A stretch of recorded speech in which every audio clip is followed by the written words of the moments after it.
Mesmo de férias, o Congresso Nacional já se movimenta para analisar o veto presidencial ao projeto que reduziria a pena de Jair Bolsonaro e outros condenados pelo 8 de janeiro. Rani Veloso. Depois do veto integral do presidente Lula ao projeto de lei que reduz as penas dos condenados pelo 8 de janeiro, a oposição e Centrão no Congresso se preparam para tentar derrubar o veto. Eles acreditam nessa possibilidade. O líder do PL na Câmara, Sóstenes Cavalcante, quer a análise o quanto antes. Se possível, na primeira sessão do Congresso, que retorna aos trabalhos no dia 2 de fevereiro. Mas eu tenho convicção que, pelo acordo de líderes da Casa, nós vamos derrubar este veto na primeira sessão do Congresso Nacional. Mas, segundo uma fonte, isso não irá ocorrer, porque a sessão de abertura do Legislativo tem um rito próprio. Enquanto isso, o objetivo dos aliados do ex-presidente Jair Bolsonaro é alimentar o discurso de perseguição política e vingança e pressionar o presidente Davi Alcolumbre para que paute a análise dos vetos ainda em fevereiro. Já a base do governo iniciou a articulação para manter a decisão de Lula e reverter o placar de votação. São necessários 257 votos dos deputados e 41 dos senadores para derrubar o veto ao PL da dosimetria.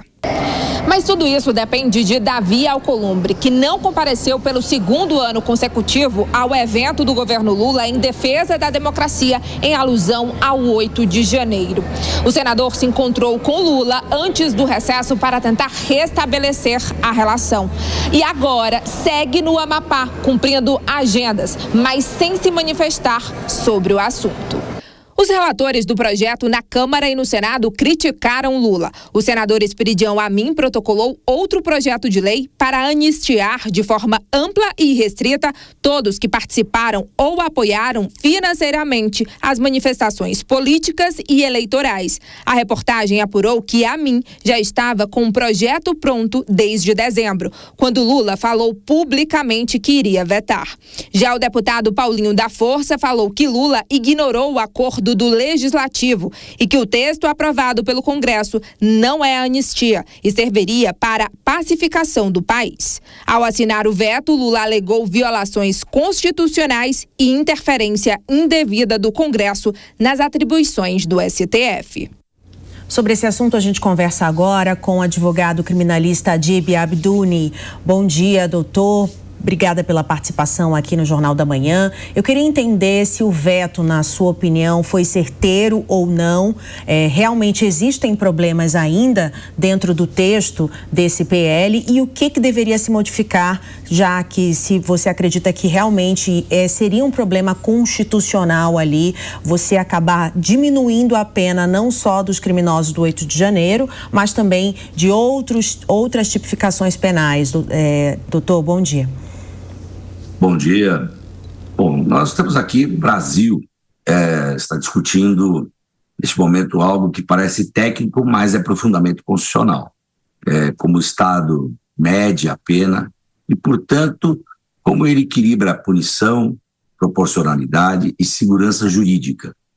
O chamado PL da dosimetria foi aprovado, pelo Congresso no final de 2025 e vetado integralmente pelo presidente. Quando o presidente Lula, agora em 8 de janeiro, que é uma data simbólica dos 3 anos dos ataques de 8 de janeiro, então o projeto mexe em pilares do sistema penal, que que nós estamos falando aqui da dosimetria, o concurso de crimes e também da execução penal, um foco nos crimes contra o Estado Democrático de Direito. Entre os pontos debatidos, eu entendo o seguinte: publicamente estão progressão de regime com frações menores, que é a possibilidade de redução de pena para quem atua em contexto de multidão, sem liderança, financiamento, e regras que podem evitar a soma de penas em certos enquadramentos,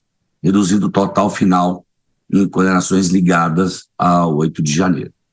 O veto, entendo que há probabilidade por conta da política utilizada, que para beneficiar as pessoas que foram condenadas no 8 de janeiro, ele tem algumas possibilidades de veto, não total, mas ele pode ser derrubado pelo Congresso, esse veto. E, logicamente, que vai ter aí discussões judiciais futuras. Nós temos aí todo um prazo técnico que deve ser seguido aí pelo artigo 66 da Constituição Federal. Então, há sim, uma probabilidade de ser discutido, sim, a constitucionalidade desses atos, principalmente se é um fato político que é para beneficiar justamente quando os discursos eles se igualam em dizer que é para pacificar o país, ou ainda quando se fala que é para beneficiar os réus de 8 de janeiro. Então, quando nós estamos falando de atos específicos, não de forma geral à população, nós temos aí direcionando o projeto político e não o jurídico.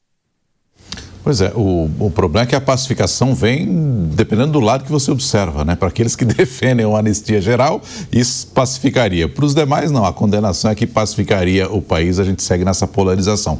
Agora, doutora Adib, pelo visto, a gente deve caminhar, então, para uma judicialização da causa, caso a gente tenha a derrubada do veto no Congresso Nacional. Isso deve chegar ao Supremo, então, na sua avaliação. Deve sim chegar, eu acredito que muito mais ainda, que quando falamos de judicialização, antes mesmo do veto, houve a notícia, né, que haveria a possibilidade de mandado de segurança no STF, questionando a tramitação do PL no Senado, alegando vícios formais e no processo legislativo. Entendo aí que pode ter sim uma ação direta de inconstitucionalidade após a derrubada do veto. Os partidos, né, a Procuradoria-Geral da República, a OAB, pode sustentar ofensa à Constituição. Ou ainda, através de uma DPF, né, se o debate for estruturado como lesão a preceitos fundamentais, né, dependendo da tese.